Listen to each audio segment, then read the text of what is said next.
नहीं कर सकता, अनंत का चिंतन नहीं कर सकता, वो प्रचंड में लगा रहेगा उसका मन।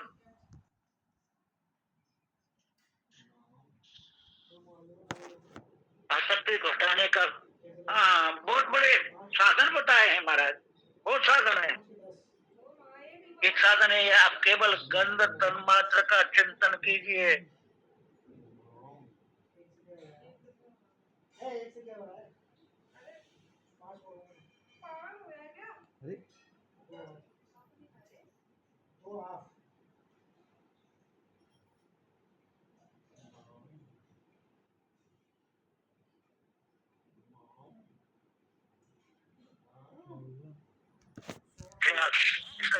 तत्वाभ्यास। हाँ, स्त्री पुरुष को मत देखो, बाप बेटे को मत देखो, सबको मिट्टी खिलौना देखो।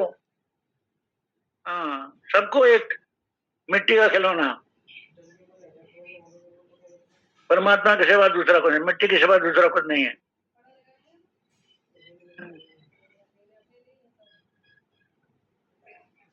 मिट्टी मिट्टी है। तो फिर क्या होगा, हमारे शरीर में ऐसा मालूम पड़ने लग जाएगा जैसे आनंद की कोई फुहार, आनंद ही आनंद। मिट्टी से बनी हुई सभी चीजें अपनी आंखों से ओझल देख लो। ये शरीर बिना मिट्टी के कैसे हो गए, ये मकान कैसे होगा बिना मिट्टी के, बिना मिट्टी की धरती नहीं हो सकती, बिना मिट्टी के पेड़ पौधे नहीं।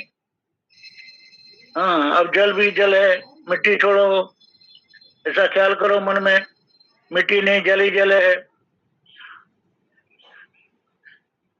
तो ये जितनी भी आसक्ति होती है ना, ये मिट्टी के बने हुए पित्रों के बीच में रखने के होती है। ये जो आकृति बनी हुई है, ये मिट्टी के संबंध से इनको अपने मन से हटा दो। ये मिट्टी की बनी हुई है, अपने मन से इनको हटा दो। क्योंकि तुम्हारी आसक्ति का जो आलम्बन है, जो सहारा है, वो मिट जाएगा।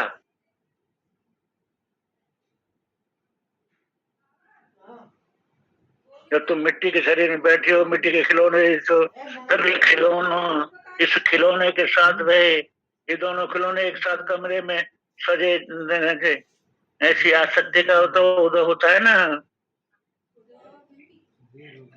तुम्हारा तत्वाभ्यास करते करते आसक्ति का लोप हो जाएगा।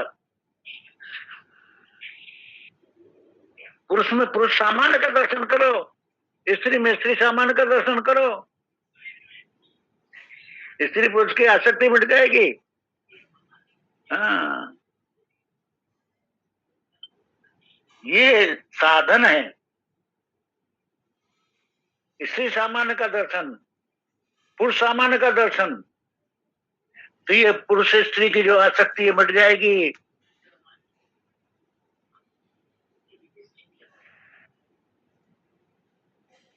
ये अनेक की कल्पना जो है वही अनेक की भ्रांति की आसक्ति पैदा करती है महाराज। अनेक कहाँ फंसे हुए भैया, ईश्वर से प्रेम करो, दुनियादार से जो प्रेम कर रहे हैं उसको छोड़ो। योग दर्शन में भी आसक्ति को मिटाने का साधन बताया है। उनमें उन्होंने क्या बोला है कि शरीर के अंदर एक पोल है, जहां से पानी गुजरता है, वहां से अन्न गुजरता है, वो है हृदय आकाश। तो मिट्टी से सूक्ष्म जल, जल से सूक्ष्म अग्नि, अग्नि से सूक्ष्म वायु, वायु से सूक्ष्म आकाश। आकाश जिसमें सांस लेते हैं, जिसमें हवा भरी हुई है। आकाश से सूक्ष्म है महाराज बुद्धि। हाँ, ये बुद्धि,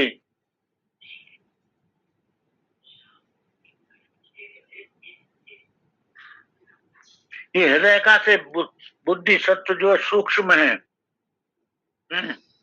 बुद्धि सत्व सत्व तन्मात्रा है महाराज, आकाश जो तामस तन्मात्रा है। हाँ, ज्ञान स्वरूप जो बुद्धि है वो सत्व है बस। कि बुद्धि कैसी है, विश्व का ज्योतिर्मयी, ऐसी बुद्धि हमारी हो जाए, विश्व का शोक रहित।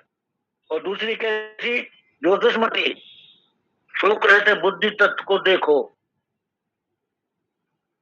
अपनी बुद्धि को स्थिर करो, स्थिर प्रज्ञ बुद्धि, उस शोक रहित बुद्धि, ज्योतिषमय बुद्धि। जब आपकी शोक रहित हो जाएगी बुद्धि तत्व से, आप देखोगे तो आसक्ति मिट जाएगी। और जब तक हम अपने को देह मानेंगे ना, शरीर मानेंगे, तब तक प्रिय अप्रिय का, प्रिय प्रिय का भाव बना रहेगा।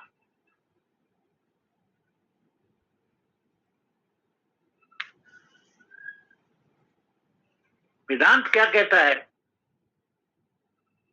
वेदांत कहता है जब तक तुम अपने को स्थूल शरीर मानोगे तब तक प्रिय अप्रिय का अपघात बना रहेगा। कुछ दोस्त बने रहेंगे, कुछ दुश्मन बने रहेंगे, कुछ शरीर के अनुकूल होगा, कुछ प्रतिकूल होगा। इसलिए क्या बोला है, अनहंकार एवच असत्य अनविसंगम पुत्र नित्यम समचित्तम स्थानेषु पत्यसु।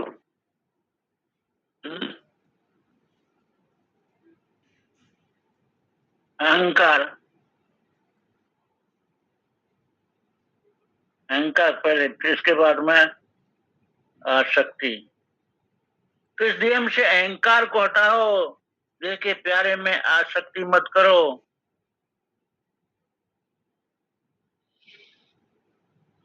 प्रिय प्रिय से सत्ता मत करो। जब तक तुम देह को अपना मानोगे तब तक प्रिय प्रिय के चक्कर से छूट नहीं सकते।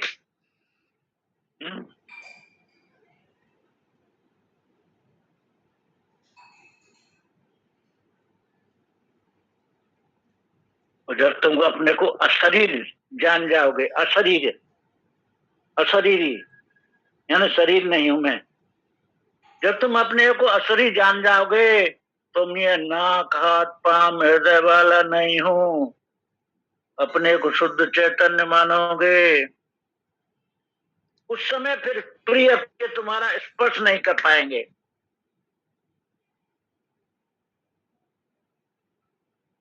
फिर तुम्हारे अंदर से आसक्ति निकल जाएगी, किसी के साथ तुम सट नहीं सकते, केवल अपने को अशरीरी मान जाओ। एक जगह है ना, शरीर पुत्र आगे है शायद, पुत्रदार ग्रहालु नित्यम च समचित्त निष्ठा, ये आपने बोला ना, शरीरम अशरीरम, कहीं दूसरी जगह आया, अभी ख्याल नहीं आ रहा है, ये श्लोक है अशरीरम। तो अशरीर मानने लग जाओगे।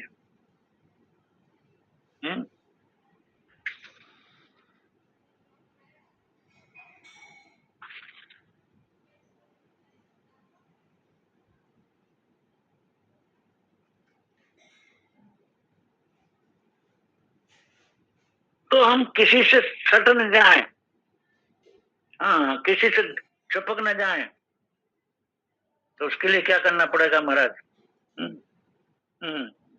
उस गोंद को धोना पड़ेगा। हाँ,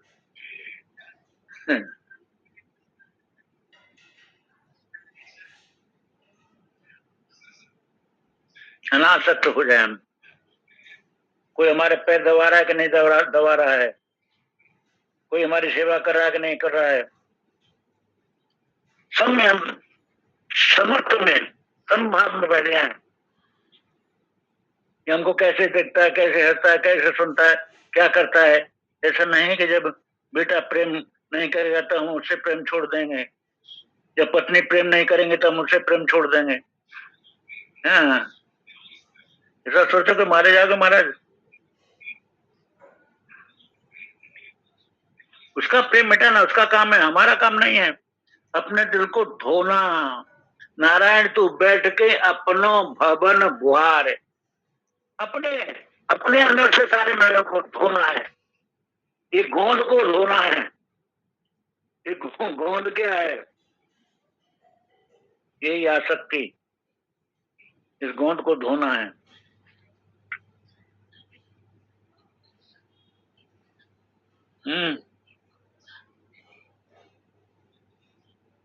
जब हम अपने स्वभाव को बिगाड़ लेते हैं तभी हम जगह जगह चिपक जाते हैं वहां। तो आसक्ति को मिटाने के लिए हमें तत्व पर दृष्टि चाहिए। तत्व पर दृष्टि।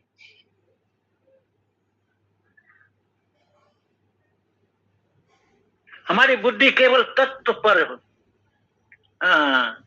आत्म तत्व पर होना चाहिए।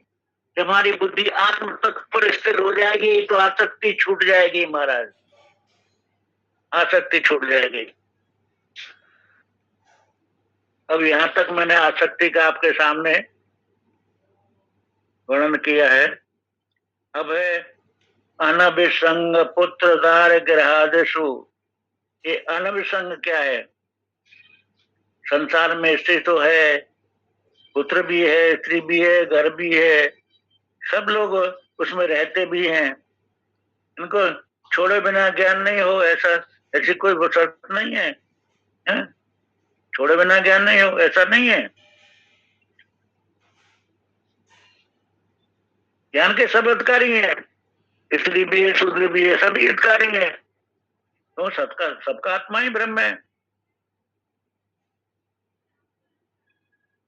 हाँ,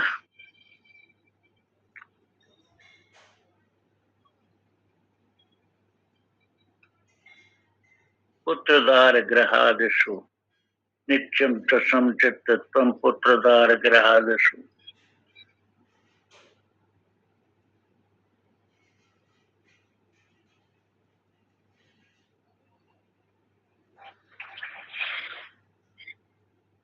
पुत्र, पुत्र उसको कहते हैं जो पिता में अगर कोई त्रुटि रह गई हो तो उसको पूरा करे। पिता में कोई चीज रह गई, मरने के बाद में उसको पूरा करे, पिता के काम को बढ़ावे। पुन नाम के नरक से पिता की रक्षा करे तो पुत्र। और दार बोलते हैं भाई भाई के बीच में जो खाई है उसको न डाले। दार, भाई भाई में झगड़ा लगा दे जो दार कहते हैं। ग्रहादिषु जो बांध ले, पकड़ ले, वो ग्रह, बिना रस्सी के जो बांध ले वो ग्रह।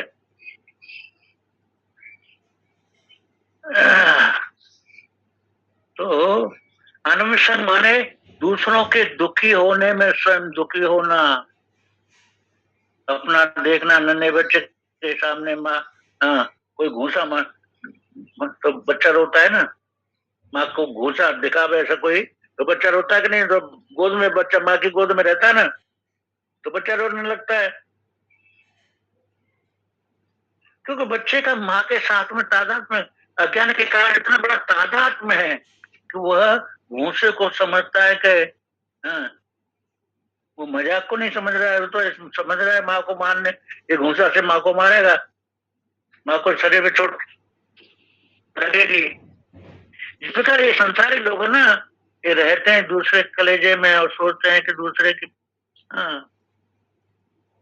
ये अन्वेषंग, ये तादात्म जो है उसको तोड़ना है महाराज। ये तादात्म, अन्वेषंग में तादात्म, ये व्यक्तिवाद नहीं है।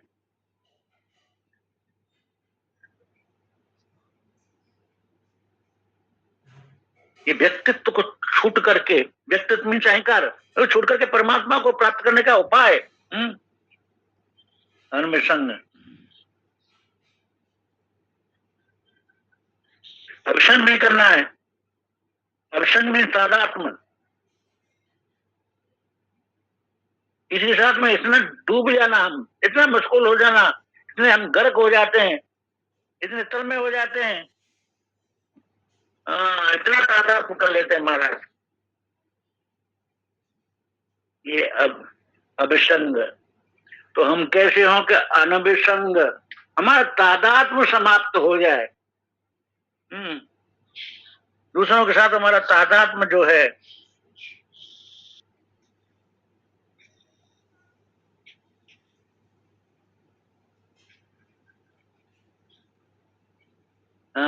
धैर्यवान बने। ये फल निरपेक्ष बुद्धि से जो हम जो कर्म करें वही अनभिसंग, फल निरपेक्ष, फल निरपेक्ष बुद्धि से हम कर्म करें वो अनभिसंग है महाराज।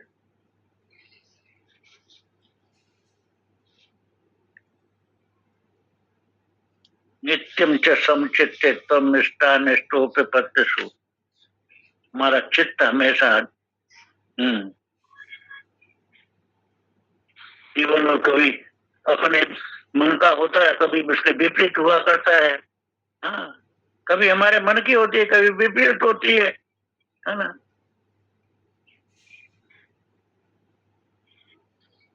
कभी हमारे मन का, हमेशा हमारे मन का थोड़ी हुआ करता है।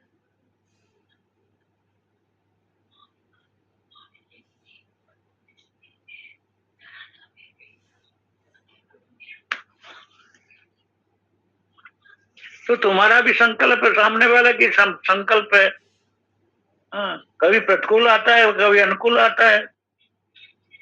तो अनुकूल नित्यम च समचित्तम, समत्व में बैठा है हमारा चित्त, अनुकूलता में, प्रतिकूलता में, लाभ में, हानि में, जय में, पराजय में, सर्दी में, गर्मी में, नित्यम च समचित्तम।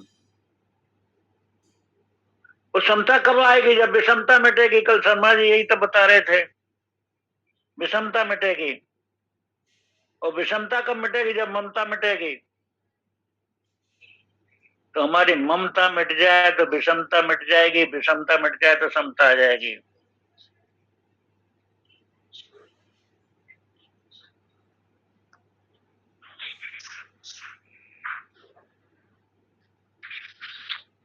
तो नित्यम च समचित्तम पुत्रदार गृहादसु। हमको यदि परिपूर्ण परमात्मा की प्राप्ति के लिए चलना है तो संपूर्ण वस्तुओं की उपेक्षा करनी पड़ेगी।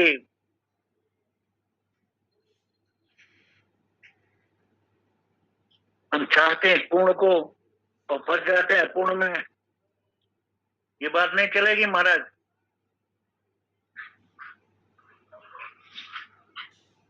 जैसे किसी को लंबी यात्रा करनी हो ना, और रास्ते के अच्छे दृश्यों में ठहरने लग जाएगा, तो वहीं फंस जाएगा कि नहीं फंस जाएगा?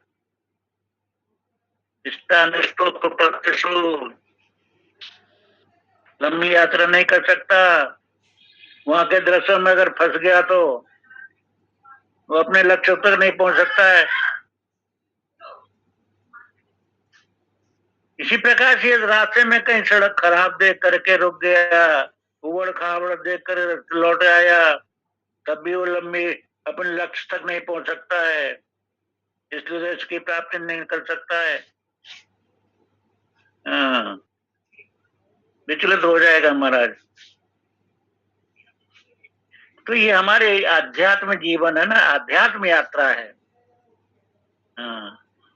आध्यात्म यात्रा में हमें ये इनको प्रतीक्षा भी चाहिए।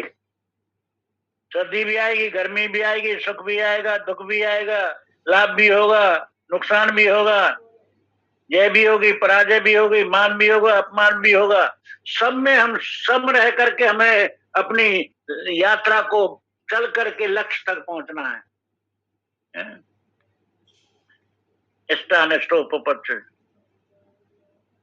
कहीं श्रद्धा मिलती है, कहीं अश्रद्धा मिलती है, कहीं गाली मिलती है, कहीं तारीफ मिलती है।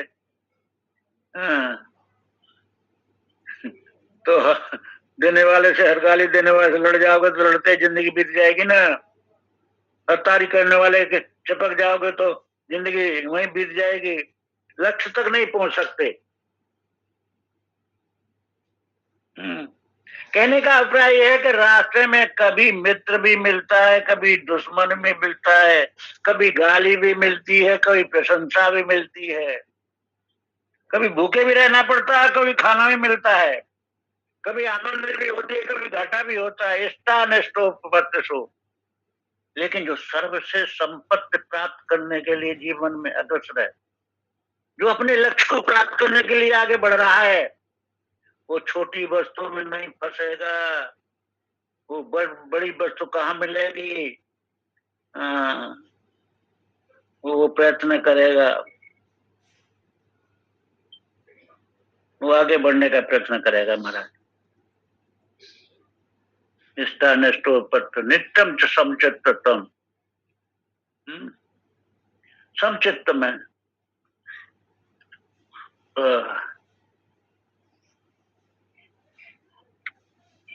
समचित्त का है। समलोष्टास्म कांचन। अरे भाई, मूर्ति की कीमत किसको है? जिसको जेवर बनाना है। पानी की कीमत किसको है? जिसको प्यास लगी है?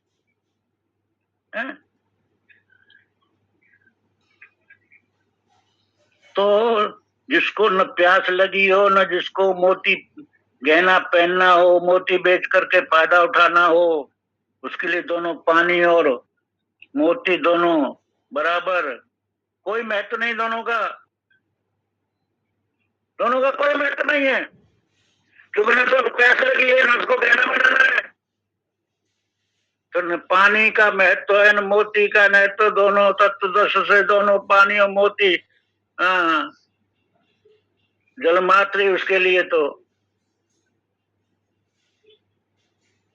समत्व कब आता है? जब तत्व दर्शन होता है। तत्व दर्शन होने पर समत्व आता है महाराज। तत्व दर्शन होने पर, जब तक हमारी दृष्टि तत्व पर नहीं जाएगी, परमात्मा परमात्मा है, एकत्वम दर्शनम,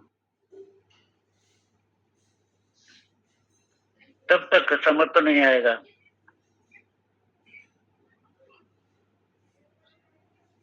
जब तक हम नाम रूप को पकड़े हुए हैं, ब्राह्मण है, ये क्षत्रिय है, शूद्र है, ये वैश्य है, मैं विरक्त हूं, ये विरक्त है, समता तब तक कहाँ है? समचित्त कहता है अपने चित्त में समता का निर्माण करो। माता स्पर्श, गीता में यही तो बोला ना, माता स्पर्श कौनते शीतोष्ण सुख दुखदा आगमा पायनो नत्यातांत भारत।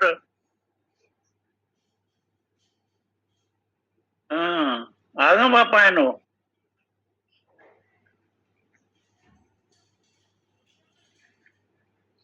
तो वेदांत में महाराज ज्ञान दृष्टि की प्रधानता है। किसकी प्रधानता है?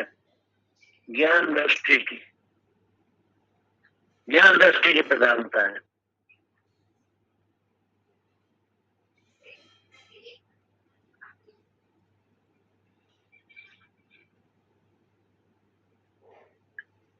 न द्वेष्ट अकुशलम कर्म कुशले न अनुसज्जते त्यागी सत्व समाविष्टो मेधावी छिन्न संशय। ये दृष्टि।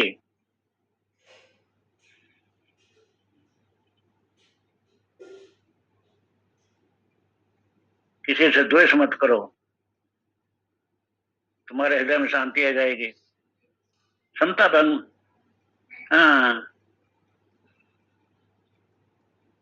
कुशले न अनुसज्जते।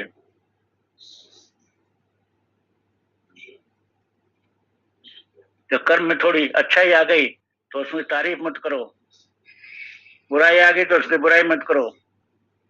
चित्त में समता आ जानी चाहिए। ये जीवन के त्यागी सत्व समावेश मेधावी छिन्न संशय। त्यागी प्रत्येक क्षण को, प्रत्येक सेकंड को छोड़ते चले जा रहे हैं, प्रत्येक कण को छोड़ते चले जा रहे हैं। बचपन छूट गया, जवानी छूट गई, बुढ़ापा छूट जा रहा है, हजारों करने वाले मोहब्बतें छूट गई, हजारों नफरत करने वाले छूट गए। जैसे क्षण छूट रहा है वैसे कण भी छूट रहा है। त्यागी स्वस्थ समास त्याग जीवन की कला, जीवन की कला का नाम है त्याग है। तो जीने की कला आ जाए हमारे अंदर, यही महाराज जीवन है, जीने की कला। योग है कर्म सुख कौशलम, जीने की कला आ जाए। योग है कर्म सत्व समाविष्ट हो। कहाँ रह रहे हैं? अपने आप में रह रहे हैं, अपने स्वरूप में है। अनात्म छूट गया, तादात्म समाप्त हो गया। सत्व समाविष्ट, मेधावी, मेधावी है, मेधा बनी है, बुद्धिमान है। बुद्धिमान कौन है? जिसका द्वैत समाप्त हो गया, आकाश में नीलवा नहीं है, आकाश ही आकाश है, रस्सी में सांप नहीं है, रस्सी रस्सी है। ये है तत्वदर्शी, ये है मेधावी। और फिर को क्या बोला? छिन्न संशय, मेधावी छिन्न संशय, संशय समाप्त हो गए। संशय कब तक है? जब तक अज्ञान है। छिन्न संशय,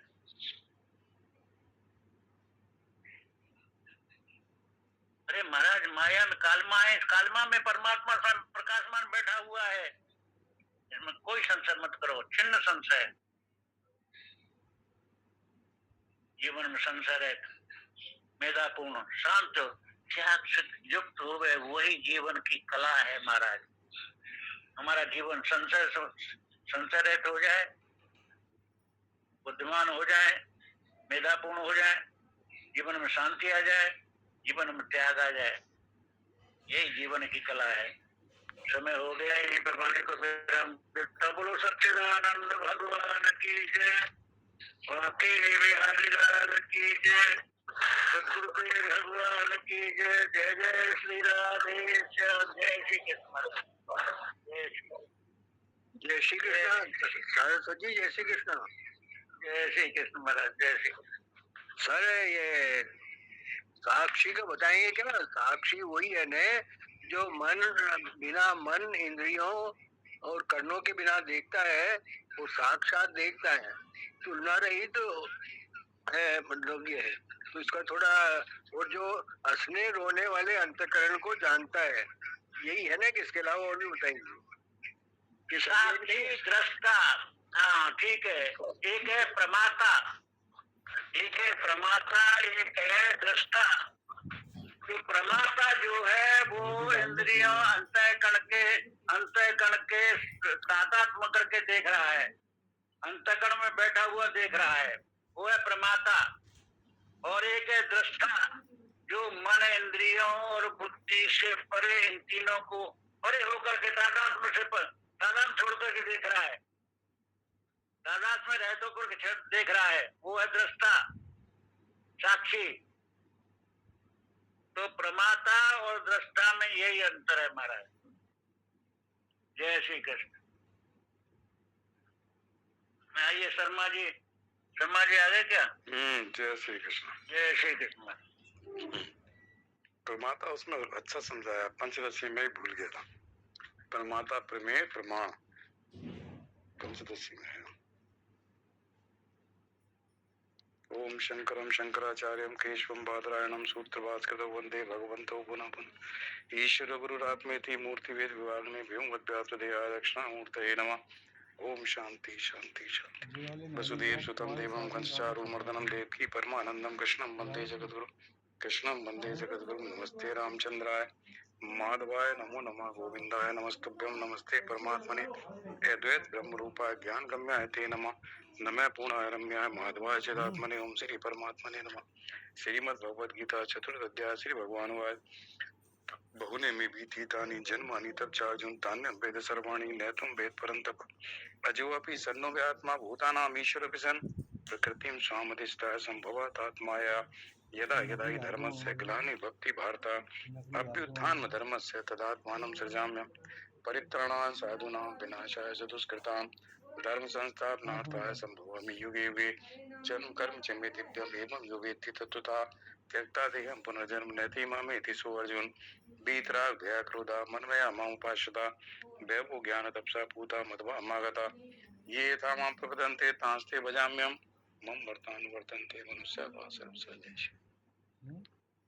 देखो 62, 63 और 64, 65, 62, 63 में दिखाता है कि किस तरह से मनुष्य का पतन हो जाता है बुद्धि के नाश के कारण, विषयों के साथ चिंतन करने से, आसक्ति के साथ।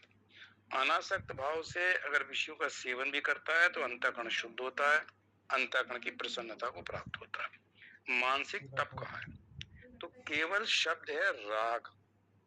आसक्ति के साथ विषयों का चिंतन, केवल चिंतन से भोग नहीं है, केवल चिंतन। आसक्ति के साथ केवल विषयों का चिंतन हमारा पतन कर देता है। अनासक्त भाव से विषयों का सेवन भी करें तो अंतःकरण निर्मल होता है। देखो दोनों में विषय है, एक में आसक्ति, एक में अनासक्ति, एक में राग द्वेष से रहित है। जब तक हमारे अंदर अविद्या है, अज्ञान है, तब तक राग द्वेष की निवृत्ति नहीं होती। राग द्वेष तब तक बना रहेगा जब तक शरीर के साथ तादात्म्य, जो भी दृष्टता की बात हो रही थी, जब तक शरीर के साथ संबंध है, शरीर में हमारी स्थिति है, शरीर के साथ। तो कठोपनिषद में एक मंत्र आता है, ये कहते हैं अल्पज्ञ और विवेक युक्त। अल्पज्ञ पुरुष कौन है? जो बाह्य भोगों के पीछे लगे, जो बाहर के भोग हैं, बाहर के विषय, उनके जो पीछे लगा रहता है, उनके तो ये जो विषयों का चिंतन है, तो बाह्य विषयों का चिंतन करता है, फिर आसक्ति होती है, फिर कामना होती है, फिर उनको प्राप्त करने को, इसको अल्पज्ञ पुरुष का। अल्पज्ञ पुरुष जब बाह्य विषयों के पीछे लगा रहता है तो मृत्यु के सर्वत्र फैले हुए पाश में पड़ते हैं। ये बात दूसरे अध्याय के प्रथम पल्ली के दूसरे मंत्र में है। तो मृत्यु देवता कहते हैं कि वो अल्पज्ञ पुरुष है जो बाह्य, चूंकि भोग सारे छूट जाएंगे, सारे भोग सब विषय को छोड़ने के बाद, इस शरीर के छोड़ने के बाद सब कुछ छूट जाएगा। तो जो अनित्य पदार्थ हैं उनके साथ जब तादात्म्य करते हैं तो उसको कहा अल्पज्ञ, और वो मृत्यु के चक्कर में पड़ा रहता। और विवेक युक्त व्यक्ति को कहा है कि जो विवेकी पुरुष है वो अमर तत्व को ध्रुव जानकर, मतलब निश्चल जानकर, संसार के अनित्य पदार्थों में से किसी की इच्छा नहीं करते। तो वो किसी की इच्छा नहीं करता, बस विषयों का सेवन कर लेता, इच्छा किसी की चीज की नहीं है, तो उसको कहा विवेकी पुरुष। और अल्पज्ञ पुरुष कहा है जो जन्म मृत्यु के चक्कर में पड़ता है। अब देखो ये मृत्यु देवता कह रहे हैं, क्योंकि मृत्यु के देवता है तो उन्हें पता मृत्यु के का कारण क्या है, कि जो बाह्य विषय हैं इनमें हम आसक्त होकर इनका चिंतन करते हैं। चिंतन कब छूटेगा? जब परमात्मा का चिंतन होगा, जब परमात्मा के परायण होंगे। अगर परमात्मा के परायण नहीं होंगे तो संसार के परायण, संसार के परायण होंगे या परमात्मा के परायण होंगे। जिस अनुपात में संसार के साथ तादात्म्य छूटेगा उसी अनुपात में भगवान के साथ संबंध बनता है। तो जब भगवान का हम चिंतन नहीं करते या मन शांत होकर नहीं बैठते तब तक संसार का चिंतन होता है। तो उससे ध्यायतो विषयान् पुंसान् का, कि तब तक हम विषयों का चिंतन करेंगे और बुद्धि नाशः प्रणश्यति, बुद्धि का नाश होने से पतन हो जाता है। इसको शंकर भाष्य में कहते हैं कि बुद्धि का नाश होकर कैसे पतन होता है, तो कहते हैं बुद्धि का नाश होने से जो मनुष्य है वो ये नहीं शायद तय कर पाता कि क्या कर्तव्य है और क्या कर्तव्य है, मतलब कार्य और अकार्य, कर्म और अकर्म नहीं बोलते, कार्य क्या करना चाहिए और क्या नहीं करना चाहिए, इसके विषय में ठीक ठीक उसको ज्ञान नहीं रहता बुद्धि का नाश होने से। तो जब कार्य का ध्यान नहीं रहता तो इसको क्या बढ़िया शब्द इस्तेमाल किया है, तो कहते हैं ऐसी योग्यता न रहने पर मनुष्य में मनुष्यता से हीन हो जाता, मतलब मनुष्यता से हीन हो गया, मतलब उसका पतन हो गया। तो मनुष्यता से हीन हो गया तो उसके पास एक तरह से तमोगुण की वृद्धि हो गई, और तमोगुण की वृद्धि हो गई तो अपने जो मनुष्यता है उससे उसका पतन हो गया, मतलब अगले जन्म में पशु पक्षी योनि में जन्म मिल सकता है। तमोगुण आ गया। कर्तव्य कर्तव्य का ठीक ठीक ज्ञान न होना, धर्म धर्म का ठीक ठीक ज्ञान न होना, गीता में उसको तमोगुण तामसिक वृत्ति बताई। तो ये कहते हैं शंकर भाष्य में कि वो मनुष्यता से हीन हो जाता, जब उसका अंतःकरण कार्य और अकार्य के विवेक में अगर समर्थ नहीं है, ऐसी योग्यता न रहने पर वो मनुष्य जो है मनुष्यता से उसका पतन हो जाता, मनुष्य से। एक तो ये बात। दूसरे कठोपनिषद में एक और मंत्र आया है परम गति के बारे में। तो वो देखो, ये भी मृत्यु देवता का जो वाक्य है मृत्यु के बारे में, तो उन्होंने परम गति को क्या बढ़िया करके एक लाइन में समझाया उस मंत्र में। कहते हैं पांचों ज्ञानेंद्रियां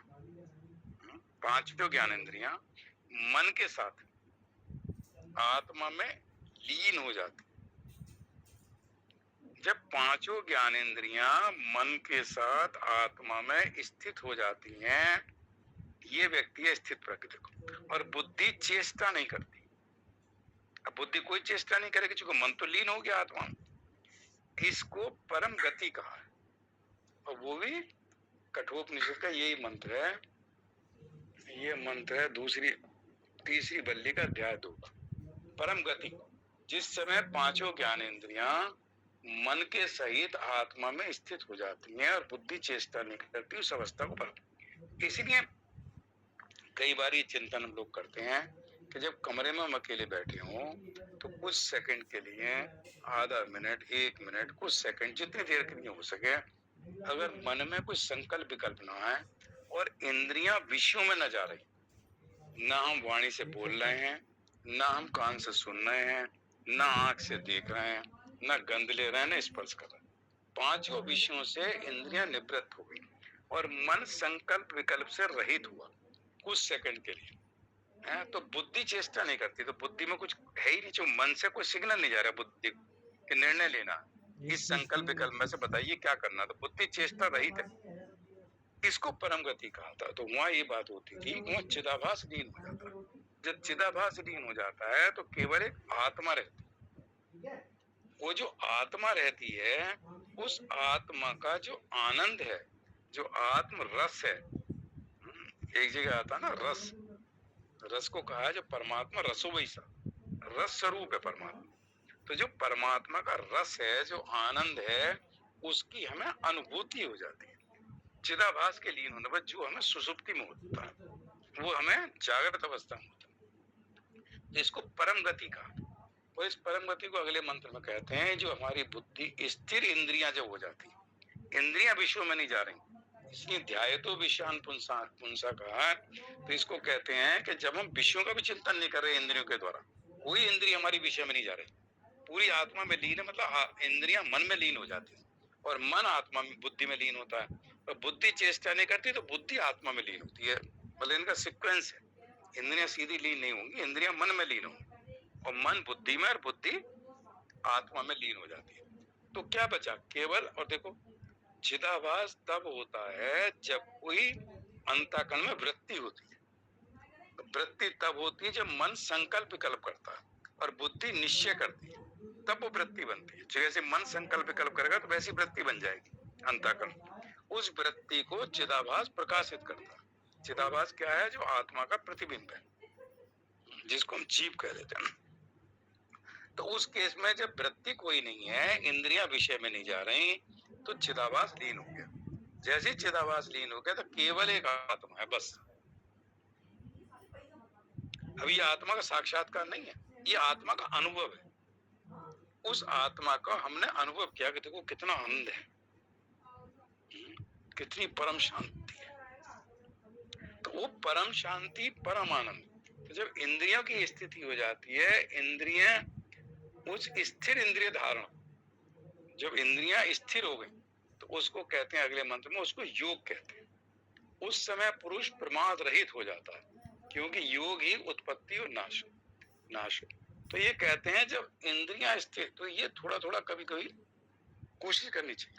और देखो जब चिदाभास लीन होता है तो जो जीव है ना, वो भी नहीं रहता, केवल एक आत्मा के अलावा कुछ नहीं रहता। इसलिए आत्मा का जो अनुभव है, इसको कहते हैं आत्मा का अनुभव।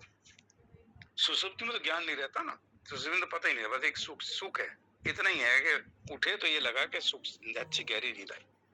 लेकिन इस जागृत अवस्था की, इसको जागृत सुसुप्ति कहते हैं। तो जागृत अवस्था की जो सुसुप्ति है, इस आनंद की अनुभूति जब होती है तब उसको आत्मा के बारे में पढ़ा तो था, सुना भी था, अनुभव नहीं हो रहा था, तब उसको अनुभव होता।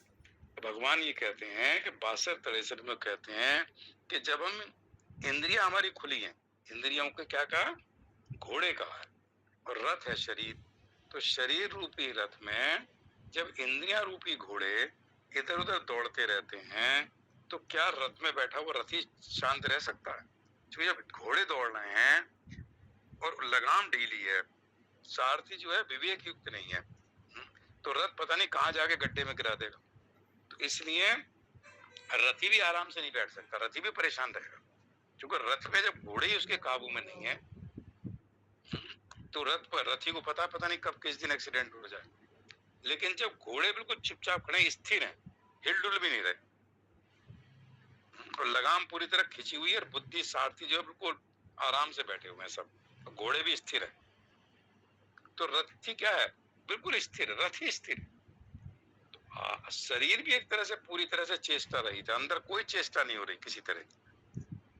तो वो जो शांति का अनुभव होता है, तो प्राण शांत हो जाते, प्राण की जो गति है ना सूक्ष्म हो जाती, जो सांस जो है इतना धीरे हो जाएगा उस वक्त, 1 मिनट में मुझे लगे जो हम वैसे 10-12 सांस लेते हैं वो 2-3 सांस आएंगे, तो इतने प्राण सूक्ष्म हो जाते हैं। तो प्राण सूक्ष्म हो जाते हैं तो जो ब्लड प्रेशर है, बाकी बीमारी स्थूल शरीर की, वो भी शांत होती है, क्योंकि प्रेशर ही कहाँ है उसमें, इतना प्राण सूक्ष्म हो गए, इतने प्राण शांत हो गए। तो ये जो 62-63 है, ये श्लोक बहुत बढ़िया है। ये बताते हैं कि मनुष्य जो है इस संसार में क्यों अपनी स्थिति से पतन होता है, क्यों मनुष्यता से हीन हो जाता है। क्योंकि कोई चोरी कर रहा है, कोई मिलावट कर रहा है, कोई बेईमानी कर रहा है, कोई झूठ बोल रहा है, तो इससे क्या होता है? केवल कामना के कारण। भगवान ने अर्जुन ने पूछा कि मनुष्य जो है किसके द्वारा बलपूर्वक खींचकर पाप में नियुक्त होता है? तो भगवान ने कह दी कामेश क्रोधेश रजोगुण समूह, रजोगुण से उत्पन्न ये जो कामना है, जो काम है, ये इसका कारण है। तो कहते हैं ये बहुत खाने वाला महापापी है। दुर्योधन क्या कहते हैं? कहते हैं मैं देखो धर्म को जानता हूँ, लेकिन धर्म में मेरी प्रवृत्ति नहीं होती, अधर्म को भी जानता हूँ लेकिन उससे बाहर नहीं निकल पाता, उससे मेरी निवृत्ति नहीं होती। तो मेरे अंदर कोई देव बैठा हुआ है जो मुझे ऐसा करने से कहीं रोकता है, कहीं प्रेरित करता है। तो देव क्या है? जो हमारी प्रकृति है, जो इंद्रियों के अधिष्ठाती देवता है, या जो हमारा स्वभाव है। झूठ बोलने का स्वभाव है तो झूठ बोलने जाएंगे, जानते हैं कि झूठ बोलना पाप है, खूब पढ़ा है, खूब सुना है, लेकिन फिर भी झूठ बोलना नहीं छूटता।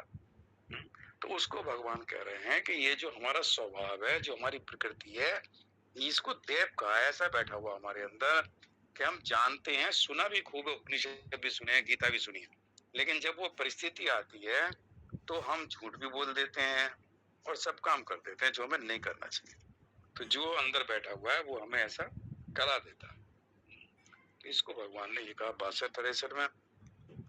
अब अर्जुन का प्रश्न था स्थित प्रज्ञ व्यक्ति के लक्षण क्या हैं, कैसे बोलता है, कैसे बैठता है और कैसे चलता है, ये 3 सवाल थे। तो बैठने की बात हुई, ये वाले श्लोक जो चले थे जहाँ कछुए से शुरू हुआ था, वहां से बैठता ना था, कैसे बैठता है जैसे कछुआ बैठता है, और यहाँ आके समाप्त हो गया 63वें श्लोक में स्थित प्रज्ञ व्यक्ति कैसे बैठता है। अगर वो परायण नहीं होगा भगवान के तो ऐसा बैठेगा कि पतन हो जाएगा, और परायण हो जाएगा तो पिछली बार कहा कि इंद्रियां उसके अधीन हो जाएंगी। जब इंद्रियां अधीन हो जाएंगी तो उसको परम गति कहा है। उपनिषद में उसको कहा है कि जब इंद्रियां अधीन हो गई, इंद्रियां भस्म हो गई, तो जब आवश्यकता होगी शरीर के निर्वाह के लिए तो इंद्रियां विषयों में जाएंगी, जब शरीर के निर्वाह की आवश्यकता नहीं है तो इंद्रियां शांत होकर अपनी जगह बैठ जाएंगी। तो इसको भगवान ने समझाया कि स्थित को देखो, ये श्लोक सुनने के नहीं है, ये जो स्थित प्रज्ञ वाले श्लोक हैं ये केवल ये नहीं कि हम इनको सुना और हमें अच्छे लगे, ये श्लोक हैं कि जो हमें जीवन में धीरे धीरे धारण करने के श्लोक है।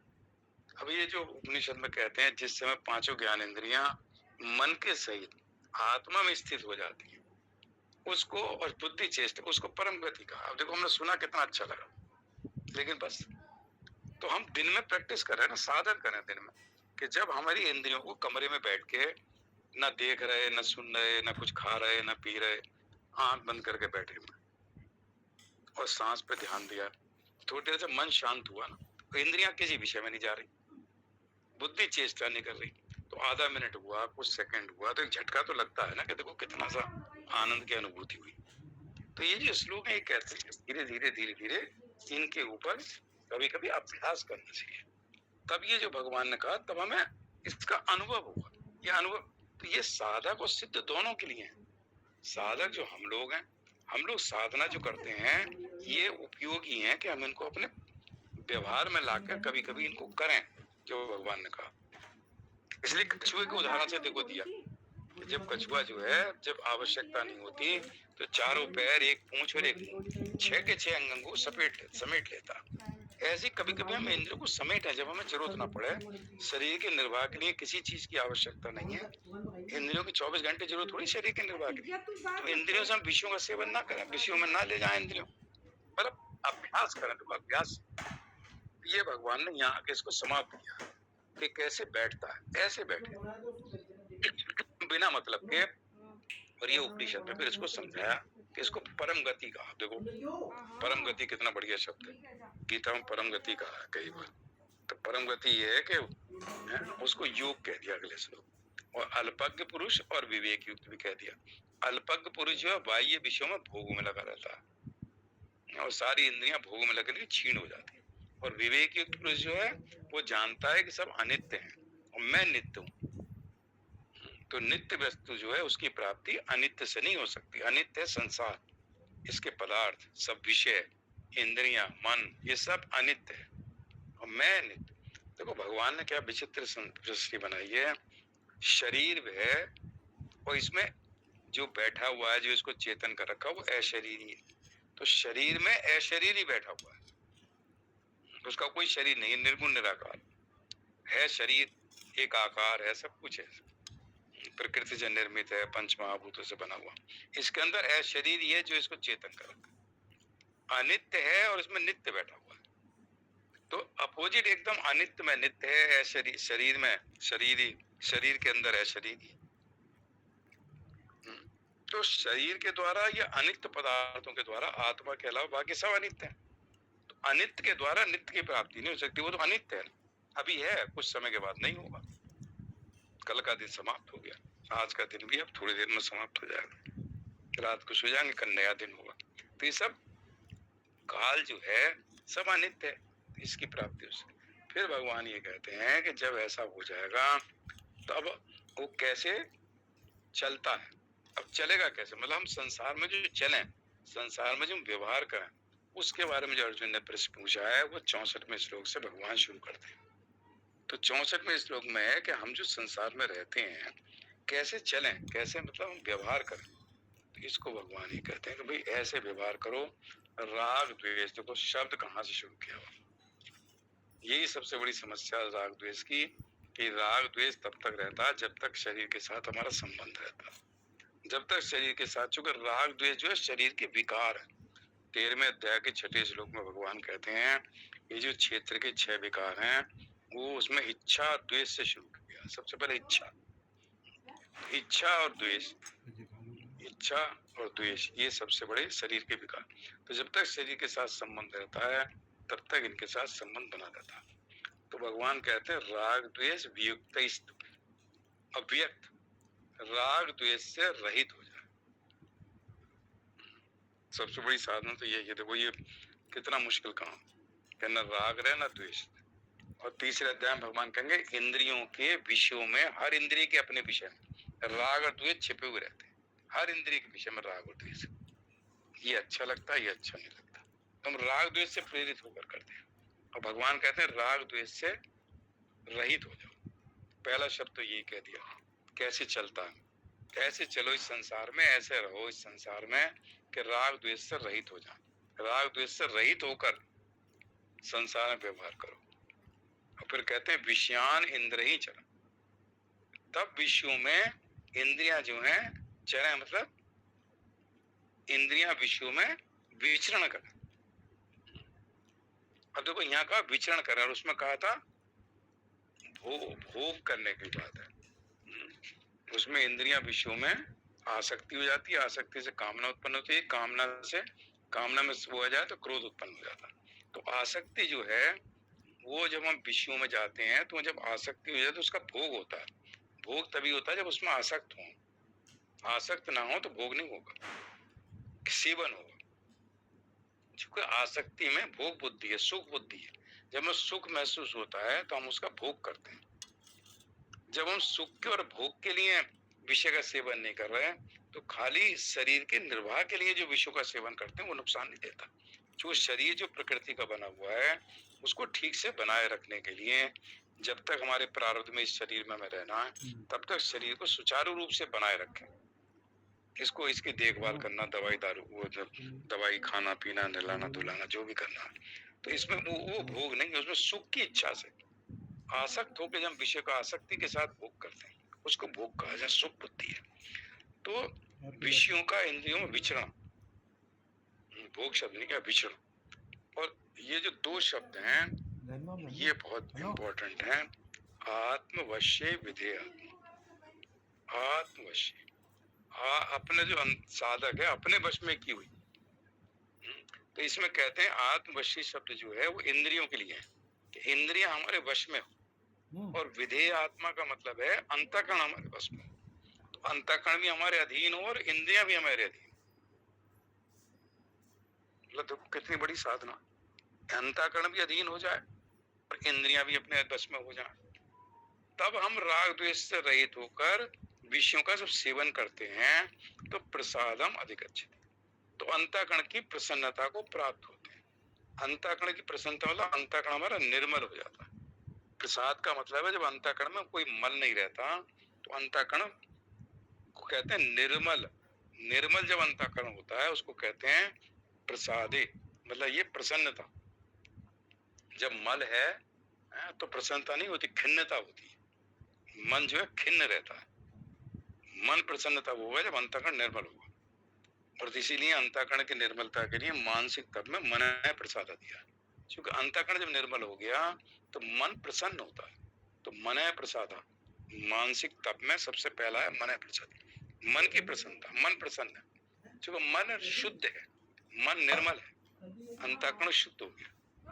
तब ऐसे व्यक्ति को जब मन की प्रसन्नता होती है तो उसमें और अंतःकरण पूरी तरह निर्मल हो गया, उसमें आत्मा ऐसी प्रतिबिंबित होती है जैसे शुद्ध दर्पण, साफ जो शीशा है उसके अंदर हमें अपना चेहरा दिखाई पड़ता है। जब तक दर्पण के ऊपर धूल मिट्टी लगी हुई थी तो चेहरा ठीक से दिखाई नहीं पड़ रहा।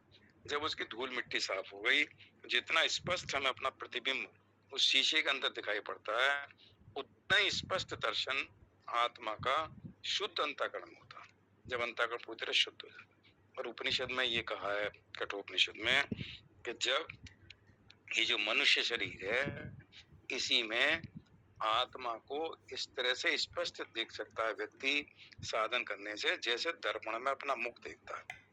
बाकी लोकों में, पितृलोक में कहा है स्वप्न की तरह है,